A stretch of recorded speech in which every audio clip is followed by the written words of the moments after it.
What if the reason you're still broke, still overlooked, still grinding with nothing to show for it is because you care too much? Not about the wrong things, about everything. You care about what people think of your moves. You care about being liked while you build. You care about outcomes so desperately that you strangle them before they can breathe. Here's what the wealthiest, most psychologically formidable people on Earth figured out that nobody talks about openly. Detachment is not weakness. It is the most dangerous weapon a human being can possess. In the next 12 minutes, you're going to understand why emotional investment is silently destroying your financial life, how dark psychology explains the paradox of getting more by needing less, and the exact mental architecture that Sigma-level thinkers use to accumulate wealth while everyone else chases it. This is not motivation. This is surgery. Let's start with something that will feel uncomfortable because it's supposed to. There is a hidden tax on your financial life. It doesn't appear on any invoice. No bank charges it, but it is being collected from you every single day silently and ruthlessly. Psychologists call it emotional reactivity. In the context of wealth, it works like this. The more emotionally attached you are to a specific outcome, a deal closing, a person saying yes, an investment returning profit on your timeline, the more cognitive bandwidth you burn managing that attachment. And that bandwidth, that is the raw material of good decisions. When it's consumed by anxiety, by hope as desperation, by the need for external validation of your choices, it's gone. Spent. Wasted. A study published in the Journal of Behavioral Decision-Making found that individuals who were primed with high emotional arousal, specifically desire for an outcome, made systematically worse financial decisions than those who were emotionally neutral. They overpaid in negotiations. They held losing positions too long. They abandoned winning strategies too early because the emotional discomfort of short-term loss was unbearable. They were paying the attachment tax. Now think about the last negotiation you were in. Maybe for a salary, maybe for a client contract, maybe a price on something you were buying or selling. Ask yourself honestly, did the other party know you wanted it? Could they feel your need? Because if they could, they owned the frame, and they knew it. There's a reason the most feared negotiators in history, from corporate raiders to Bedouin merchants to Wall Street's most ruthless deal makers, all operated from the same psychological position. I will walk away and feel nothing. Marcus Aurelius wrote in his Meditations, and remember, this man controlled the most powerful empire on earth while facing wars, plagues, and betrayal, he wrote. You have power over your mind, not outside events. Realize this and you will find strength. That line is not a motivational poster. That is an operating system. What Aurelius was describing is what modern behavioral economists now call psychological distance. The ability to mentally and emotionally separate yourself from an outcome so that your judgment remains clean, your behavior remains strategic, and your leverage remains intact. Because here is the dark truth that almost nobody in the personal finance space will say out loud. Desperation is visible. And visible desperation destroys value. When a startup founder walks into a VC meeting needing the funding, not just wanting it, but needing it to survive, the investor across the table smells it within 3 minutes. The pitch doesn't change. The numbers don't change, but the power dynamic shifts completely. The founder just became a supplicant, not a partner, and supplicants get worse terms, always. This is the attachment tax in its most brutal form, and it applies everywhere, in business. In investing, in the rooms where real wealth is decided. The Sigma paradox begins here. The less you need the outcome, the more likely you are to get it, and on better terms. Now let's go deeper. Because understanding the attachment tax is one thing. Understanding why non-neediness is psychologically powerful, even threatening to others, that's where this gets dark. Robert Cialdini, in his landmark research on influence, identified scarcity as one of the 6 core principles of persuasion. We want what we can't easily have. We assign greater value to things that are not freely available to us. But here's what Cialdini's work implies that most people miss. This principle applies to people just as much as it applies to products. A person who is fully detached, who does not need your approval, your business, your validation, or your presence, is psychologically scarce.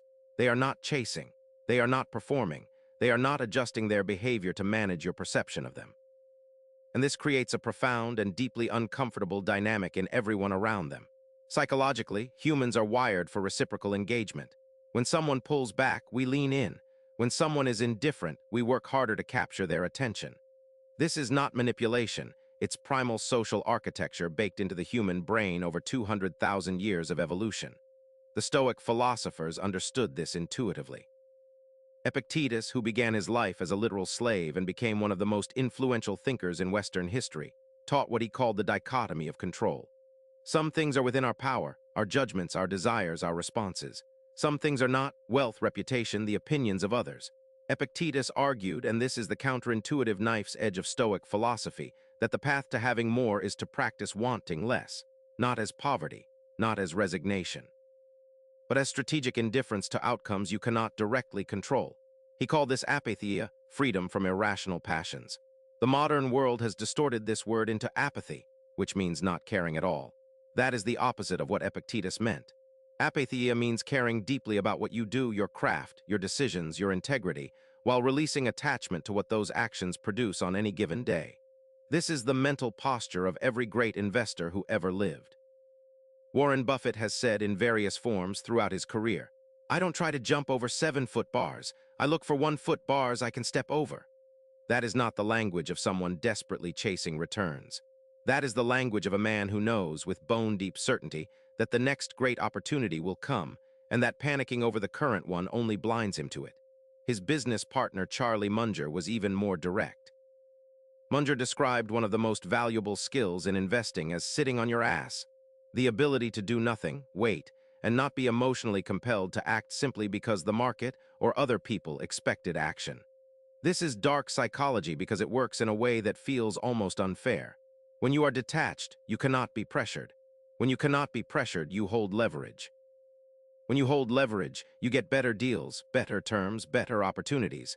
Because the people across the table from you cannot find the emotional thread to pull that unravels your position. There's a character from Japanese anime, Ayano from Classroom of the Elite, who has become something of a cultural archetype for this exact quality. His defining characteristic is a complete absence of emotional tells. He pursues outcomes with absolute precision while appearing entirely indifferent to them. And in the universe of that story, he is untouchable, not because he's cruel, but because he cannot be manipulated. Fiction reflects psychology. Millions of people recognize something real and powerful in that character because detachment as strategy is not a fantasy.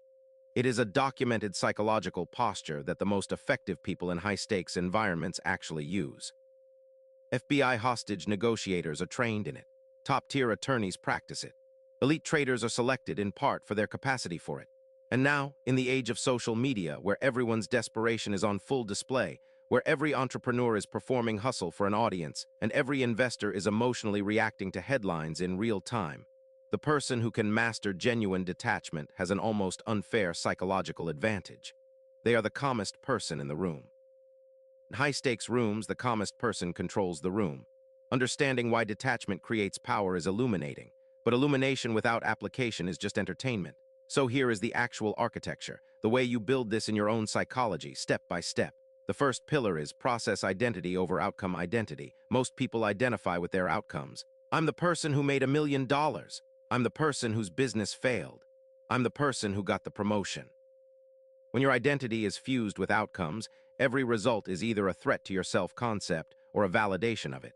This is neurologically exhausting and strategically crippling. Sigma-level thinkers identify with their process. I am someone who does rigorous research before making decisions. I am someone who executes consistently regardless of early results. I am someone who negotiates from principle, not desperation. When your identity is process-based, outcomes become data, not verdicts. A failed deal tells you something about the market, the timing, the approach. It does not tell you something about your worth. You update, you adjust, you move. The Stoics call this amor fati, love of fate, not passive acceptance but active embrace of reality as the raw material of your next move. The second pillar is manufactured optionality. Here is a practical truth. It is almost impossible to be genuinely detached from an outcome if that outcome is your only option. If there is one investor you need, one client you need, one job you need, detachment is a performance, not a reality. And sophisticated people can feel the difference.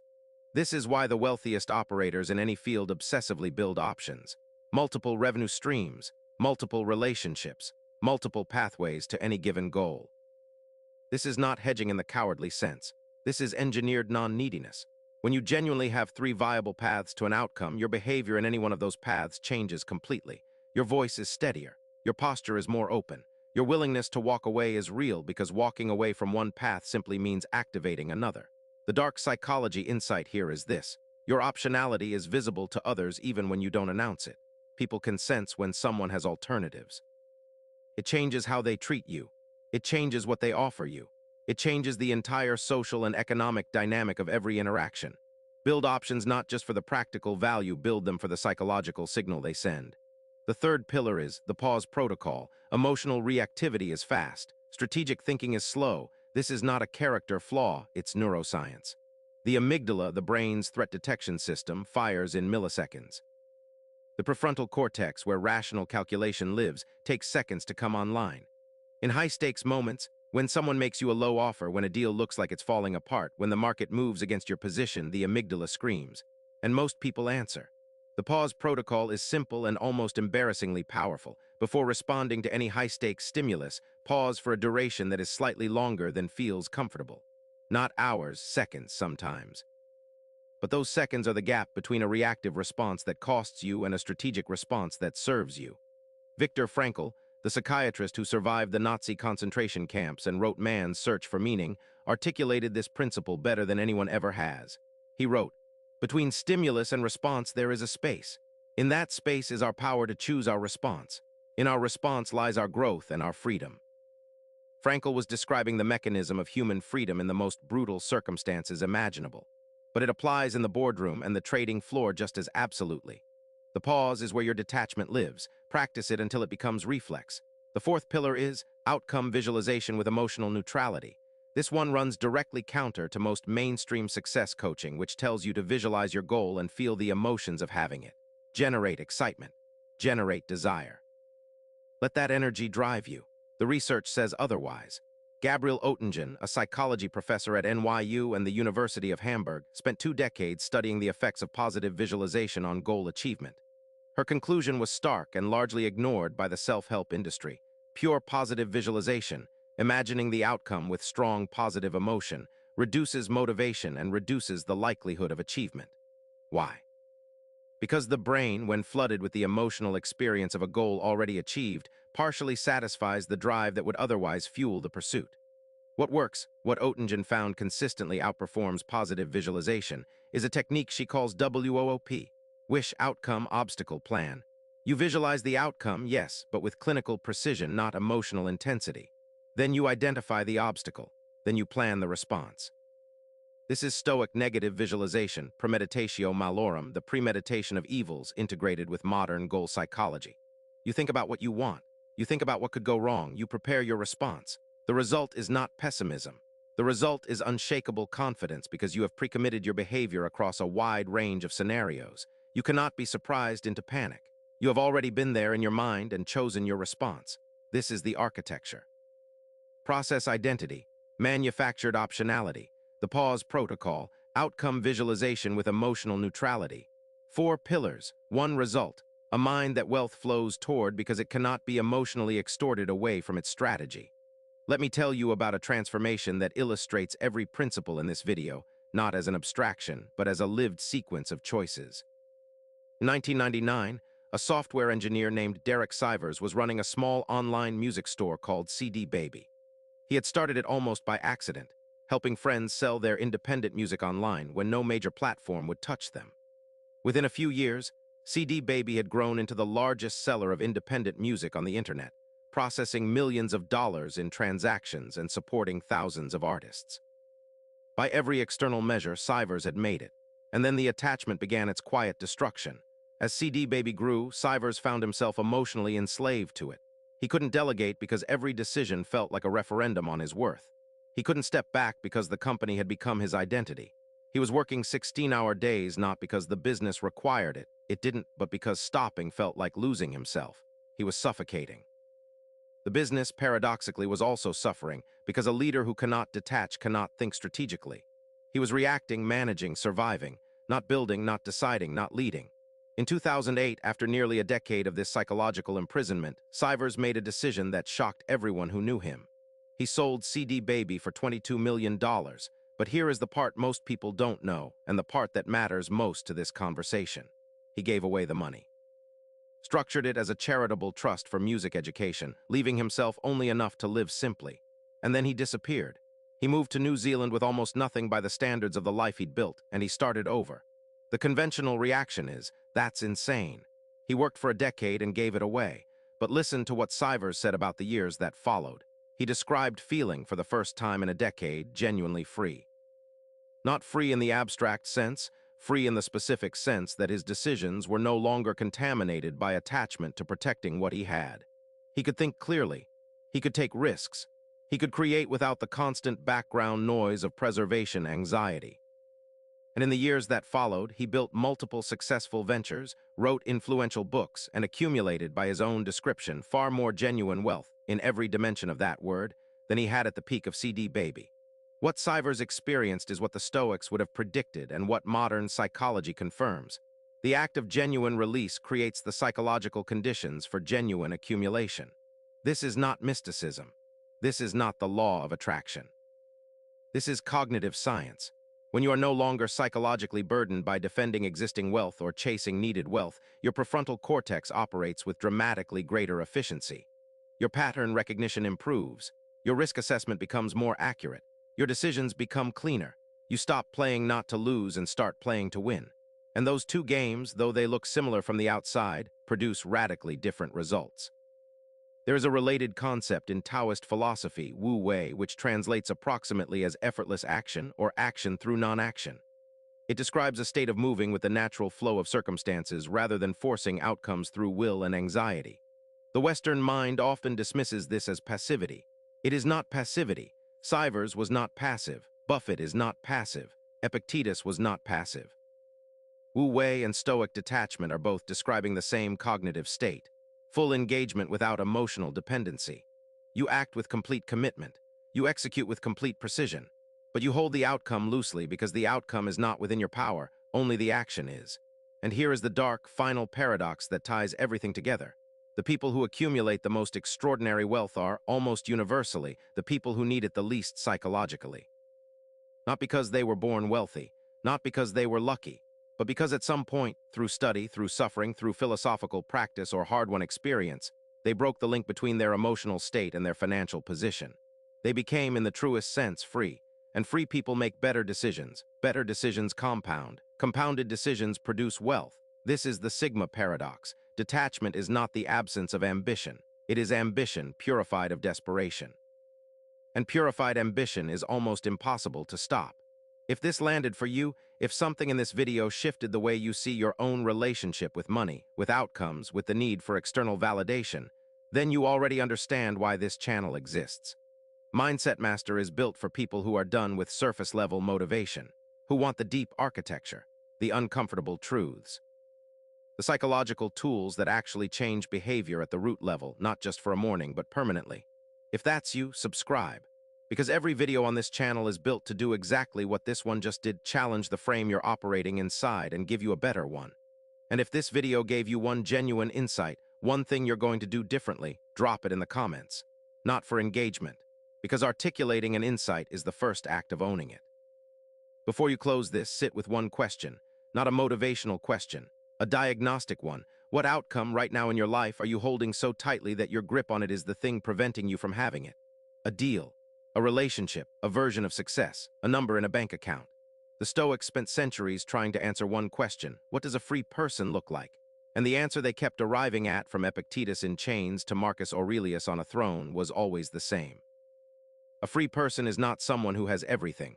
A free person is someone who needs nothing to be complete, and therefore moves through the world without the invisible shackles of desperation, fear, and approval-seeking that bind almost everyone else. That person is not cold. That person is not indifferent to life. That person is dangerous in the best possible sense. They are clear, they are precise, they are patient. And they are building something that cannot be taken from them because it was never built on the fragile foundation of need. That is the Sigma paradox, and now it belongs to you. Sigma mindset, detachment, and wealth, dark psychology wealth. Stoicism for daily life. Stoic mindset, dark psychology tricks. Sigma male psychology, high-performance mindset, wealth psychology, Stoic philosophy applied, mindset mastery, dark psychology manipulation, Stoicism and success, emotional detachment power, Sigma paradox description. The Sigma paradox. Detachment is the darkest path to wealth. Mindset master. What if your emotional investment is the one thing destroying your financial life? In this video, we break down the dark psychology of detachment, why needing less leads to accumulating more, and how the most psychologically formidable people on Earth use Stoic principles and dark psychology to build wealth.